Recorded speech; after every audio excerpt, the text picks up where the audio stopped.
आता आपण आहोत आसना नदीवर.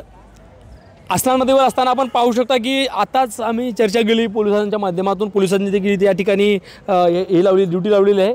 एकंदरीत असंख्य नांदेडकर हे नदीचं पाणी पाहण्यासाठी आलेले आहेत आणि प्रचंड वेगानं पाणी वर चढते. आणि थोड्याच वेळापूर्वी आता जे काही विष्णुपुरी धरणाचे जे दरवाजे आहेत हे सर्व धरणाचे दरवाजे सोडले. त्यासोबतच पुढे अंतेश्वरचा बंधारे जे असतील, दिग्रजच्या बंधारे असतील आणि जायकवाडी आणि जे काही छोटे मोठे संपूर्ण जे बंधारे आहेत या संपूर्ण धरणाचे दरवाजे सोडल्यामुळे प्रचंड पाण्याची वेगाने वाढ होत आहे. आपण पाहतो की त्या ठिकाणी कोकाटे सांगवी हे गाव आहे आणि त्यांच्या शिवारामध्ये देखील प्रचंड पाणी शिरलेलं आहे. या ठिकाणचा जे वरचा जो भाग आहे या ठिकाणी एक प्लॉटिंग आहे. या प्लॉटिंगमध्ये देखील पाण्याचा ढवस असलेलं कमराइतकं पाणी आहे आणि एकंदरीत पाण्याचा वेग जो आहे हा प्रचंड वेग वाढत आहे आणि वरवर पाणी येत आहे.